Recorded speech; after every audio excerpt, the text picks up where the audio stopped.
different way of looking at smoking, Alan Carr's way of looking at smoking. And at the end of the webcast, you guys can decide which one makes more sense. Whether what you believe about smoking makes more sense, or what Alan says about smoking makes more sense. And in order to do this properly, you have to have an open mind. And this is your 7th instruction, to have an open mind. All I'm asking you to do is to consider the possibility, just the possibility, that you have never particularly enjoyed smoking. That there's another explanation. And that this explanation sort of makes perfect sense of the whole thing. And in order to do this properly, you have to have an open mind. And that means challenging everything you know or think you know about smoking. So instead of just trotting out the old cliches about smoking, you need to challenge them. Like, I don't know. I really enjoy the one after a meal. I mean, what smoker has not said this?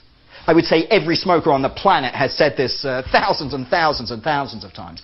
Well, instead of just accepting this as gospel, challenge it. Try to think back over all of the thousands and thousands and thousands of meals that you've had in your lifetime.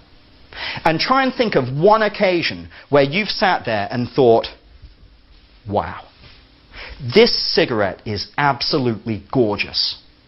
The wine, the food, my friends, my family, the music, all of these are distractions, preventing me from enjoying this gorgeous cigarette. I should have just stayed at home and smoked. Would have been much more fun. Doesn't happen, does it? In fact, quite the opposite. I'm sure you can remember tons of times where your need to smoke has ruined a meal or a social occasion. You're supposed to be relaxed and enjoying yourself, but from halfway through the main course, you're looking around thinking, why can't these people eat properly? You're praying that nobody will order dessert, nobody will order coffee, so you can get out and smoke. Now, how would a non-smoker look at that situation? Wouldn't a non-smoker look at that situation and say, that person's need to smoke is absolutely ruining their enjoyment of this meal? But as smokers, what do we say? Oh, I really enjoy the one after a meal. Don't you see that these are really just two ways of looking at the same information? A smoker's perspective and a non-smoker's perspective? And when it comes to smoking, perspective really is everything. The author, Wayne Dyer, said something I feel is very profound. He said that when you change the way you look at things, the things you look at change. And this is so true, particularly when it comes to smoking and cigarettes. If you keep seeing the cigarette from a smoker's perspective, you'll have a desire to smoke. And you'll need to use willpower to try to overcome that desire. But if you can shift your perspective, something amazing happens.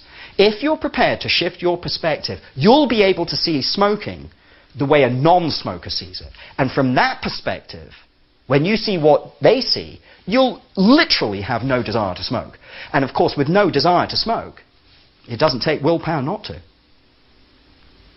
I suppose that's really the whole objective of this webcast. It's not about how to stop smoking. It's about how to become a happy non-smoker. By learning to see smoking from this new perspective, which, let's face it, is a reality-based perspective. Now, having mentioned the one after a meal as being somehow an especially enjoyable cigarette, perhaps now is a good time to talk about these so-called special cigarettes. Like most smokers, your fear of quitting is probably not based around the 15 or 20 a day that you smoke that you're barely even aware of. It's a fear of missing out on what we perceive to be special cigarettes. So let's talk about these so-called special cigarettes and try to understand what makes them seem so special. What are your special cigarettes? The first of the day? The one with a meal or after a meal? With alcohol? With coffee? How about the one after the gym? Or the one after a long flight? Or the one after a long meeting, or taking a break at work, or, just carving out a bit of me time when you're looking after the kids, or as a reward, or after sex. When you understand how nicotine works, you will see why some of these cigarettes appear to be more special than others. But first we have to go back to basics. Why do you think a packet of cigarettes is this size?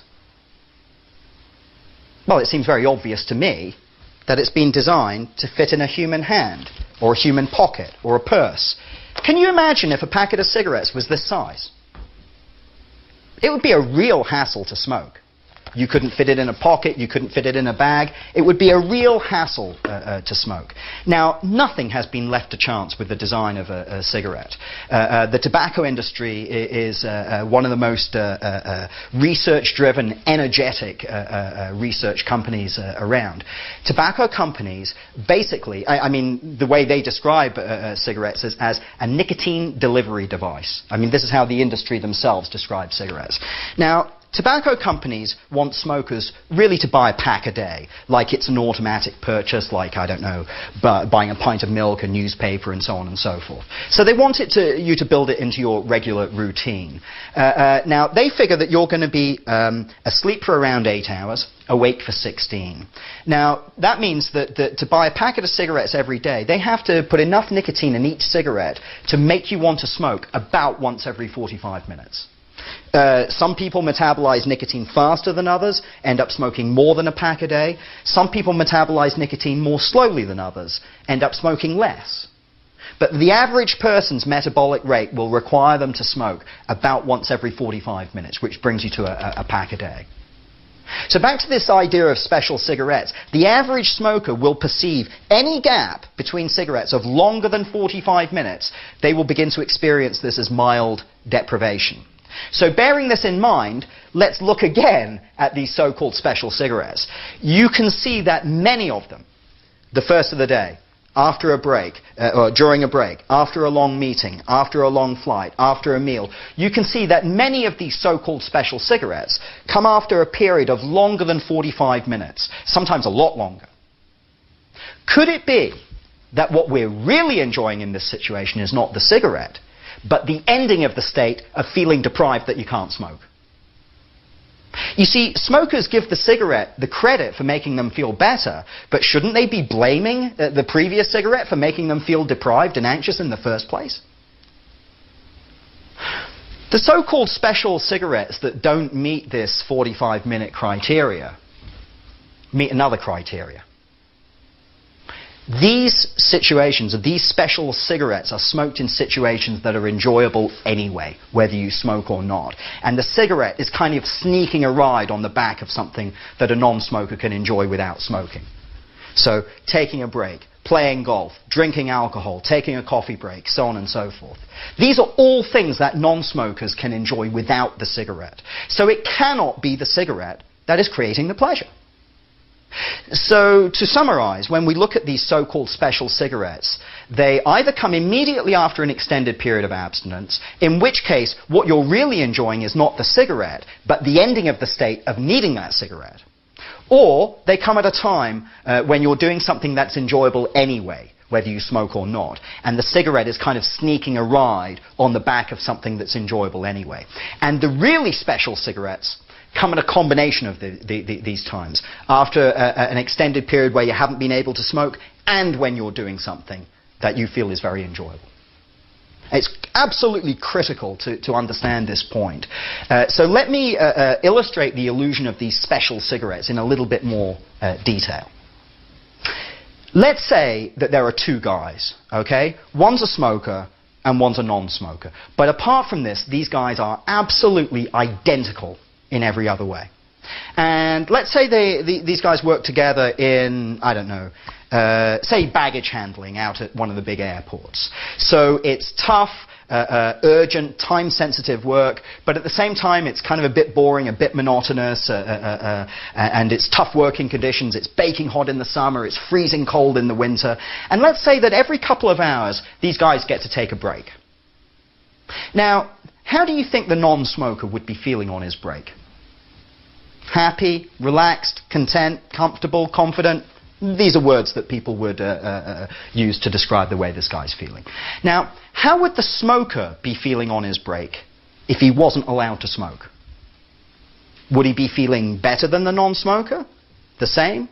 Or worse? I would argue that he'd feel worse. He'd be, happy to be on a break, but at the same time he'd feel a little bit anxious and a little bit edgy, wishing he could smoke. So, the non-smoker is up here feeling happy and relaxed, and the smoker is down here feeling a little bit anxious and a little bit edgy. Now, what happens if we remove the smoking restriction and you let this guy lie down? Then what happens? Well, it's easy. Ding! Now he's happy. Now he feels content. Now he feels comfortable. He feels actually like the non-smoker. Now, does he feel better than the non-smoker? No, of course not. It's not like you smoke a cigarette, you're not allowed to operate heavy machinery for 4 hours or drive a car. You just get on with your life. So it's not that the cigarette makes him feel better than a non-smoker. It's probably more that he thinks it does. So what we're saying here is really, really simple. The previous cigarette created this gap between feeling normal and feeling a little bit anxious and a little bit edgy, and then the next cigarette fills that gap to provide the illusion of pleasure. But what happens when he puts the cigarette out? Then what happens? Well, of course, over time, he begins to sink back down. So 45 minutes later, he's back down here feeling a little bit anxious and a little bit edgy. So what does he do? He lights another cigarette. And by lighting another cigarette, he gets to feel like the non-smoker again. But as soon as he puts it out, he begins to withdraw from the nicotine, so soon he's back down here. He needs a third cigarette, a fourth cigarette, a fifth cigarette. And this is really all there is to smoking. We smoke cigarettes so that we can temporarily get to feel like a non-smoker. But by smoking to remove these feelings, all we're really guaranteeing is that they'll keep coming back again and again and again. You see, you have to see smoking as it really is. Smoking is an endless chain of futile attempts to remove the slightly empty, anxious feeling created by withdrawing from the nicotine contained in the previous cigarette. And by removing this very mild symptom, we temporarily get to feel like a non-smoker. Because, of course, a non-smoker doesn't have this feeling. In essence, we smoke so that we can feel like non-smokers. And once you understand this very simple point, quitting becomes ridiculously easy. Because instead of seeing the cigarette as the solution, we can begin to see it as the problem. We will talk much more about this point in part 3 of the webcast. See you there.